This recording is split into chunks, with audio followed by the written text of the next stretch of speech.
Waqt laqa fil-Każin Nazzjonalista fis-swieq il-Ministru Dolores Cristina qalet li fil-bidu ta' din is-sena skolastika kien hawn anqas problemi mis-snin l-oħra. Din is-sena kellna anqas problemi minn snin oħra.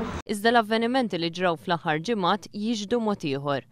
Din is-sena il-ġenituri sabu ma' wiċċhom problemi kbar meta ġew biex jixtru l-uniformijiet għaliex it-tender inħareġ tard. Bil-konsegwenza li għatta studenti qed ikollhom imorru l-iskola b'partijiet tal-uniformi nieqsa.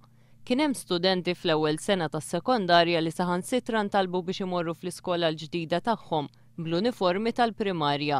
Il-problema fix-xiri tal-uniformijiet ma ġietx solvuta, batta ġenituri għad iridu jingħataw il-kumplament tal-uniformi tax-xitwa matul dan ix-xahar. Din is-sena nqalgħu wkoll problemi għal studenti li għadu għall low levels fejn 90 student irċivew riżultat ħażin bil-konsegwenza li kien hemm min anke irreġaqa tal-eżami. Dawn l-istudenti ġew marfa bl-iżball wara li bdiet is-sena akademika ġdida. Fl-istess ħin kważi nofs l-istudenti li applikaw għall-kors tal-PGCE biex isiru għalliema ma kinux aċċettati.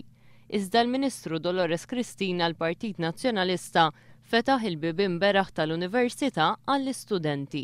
Aħna ftaħna il-bibien mhux biss għall-istudenti tal-Università, ftaħnihom beraħ. Min-naħa tiegħu il-Prim Ministru Lorenz Gonzi tkellem dwar ir-riżultati li ġab il-Partit Nazzjonalista fil-Gvern għall-ekonomija Maltija. Ir-riżultati li l-Gvern Malti akkwista għall-ekonomija Maltija f'dan l-aħħar 3 snin huma riżultati fost l-aħjar fl-Unjoni Ewropea kollha kemm hi. Qal ukoll li grazzi għall-Partit Nazzjonalista fil-Gvern f'Malta kellna l-aqwa żieda fir-rata ta' xogħol fl-Unjoni Ewropea.